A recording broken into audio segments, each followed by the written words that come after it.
Okay, y'all, welcome back. I'm going to do a quick update video on what's been going on. Still waiting on the prop from Mercury to arrive. I think a lot of stuff's been delayed because of the coronavirus, but keeping my fingers crossed and hoping that thing arrives soon because I'm ready to do my second test. But in the meantime, I've been doing a lot of other things to the boat to get it ready for 2020 fishing, and I'm going to go ahead and show them to you. Okay, this is the sort of like the tackle center, and this box is made out of 1/2-inch starboard, and it's not bolted to the floor, but I have these straps that keep it very secure, and I've never had an issue with it like moving around. It's very well, you know, seated in there, even when I've been out in some rough weather.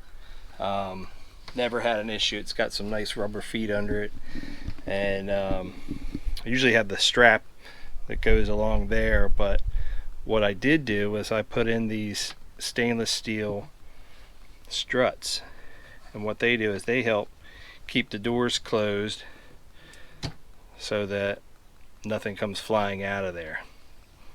Now these drawers or Plano boxes, they're not coming out either, because they have these little stops here, right in here, so they don't come out. But anybody can really, with some tools, can make something like this, and it really kind of enhances the fishability of the boat, so you don't have to go all over the place looking for even some of the most simple things, you know. And a couple little spots down there for some belts.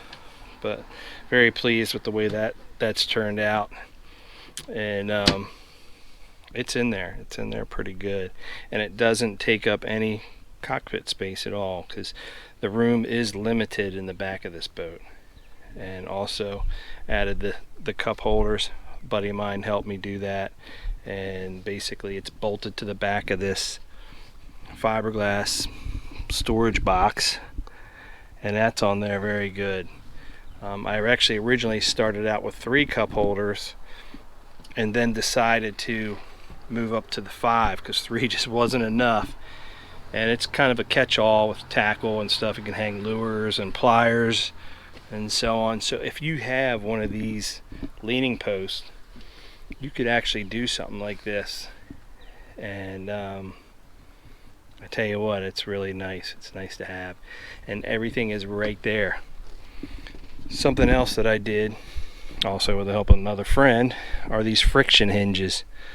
Now with this live well, it came with hinges where the lid would just sort of flop back and you hear this big bang. But with these friction hinges, you can put it anywhere you want. They're Gemlux, and you could actually contact them and order these hinges, and they'll go into your existing holes if you have this boat. Actually, it'd probably work on any boat where you have that type of a surface or a mounting area, and that's actually really nice. That was a really nice thing to add, because the other hinges, that lid would just flop back and you'd hear this bang, and not good. But now you can put it anywhere you like, and they seem to be holding up pretty good.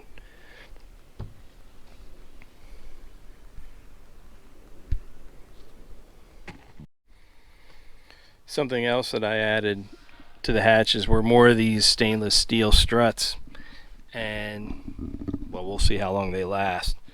Another issue, when opening these hatches, they would flop back and bang into the rod holder there and just make this loud noise, and it's just really kind of a pain, more or less.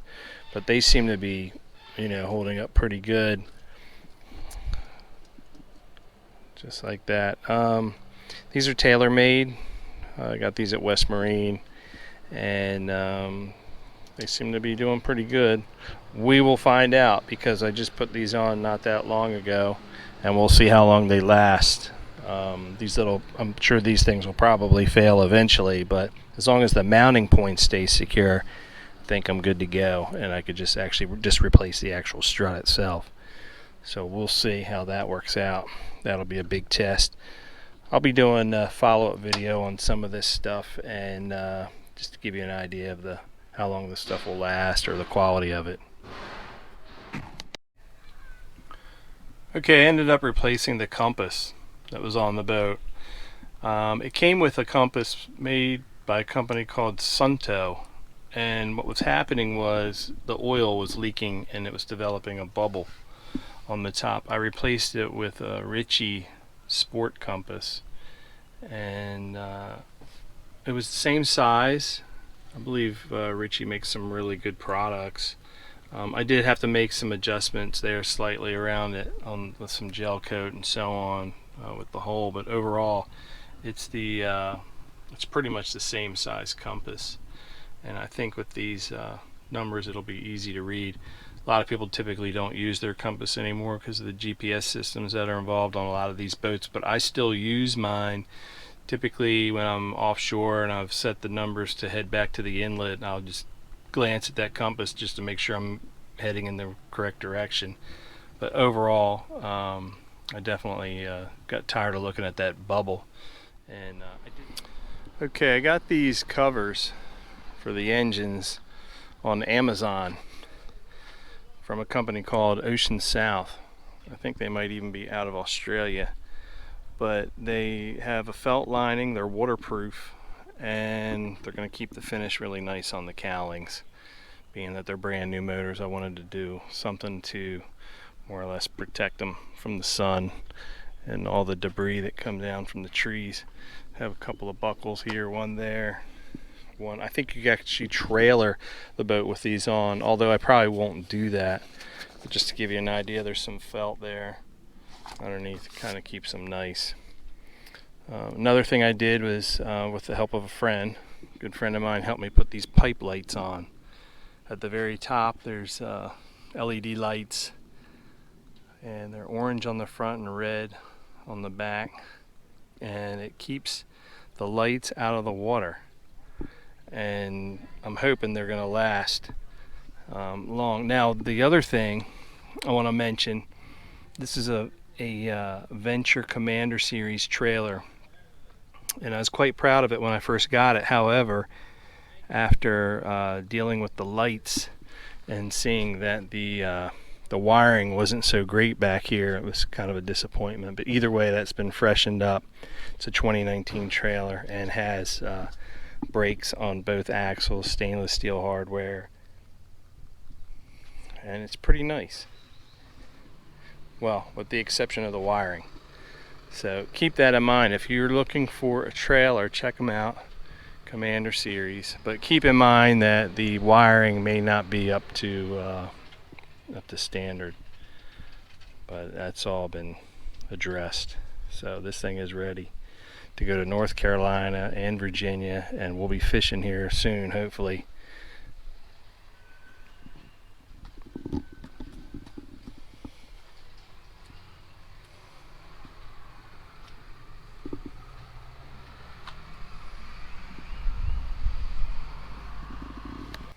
Okay, that's pretty much going to do it for this little update. Just getting things done on the boat, really, and looking forward to heading back out. And we'll just keep you posted on it. Check back, subscribe, hit the like button, and you'll know when I've posted another video.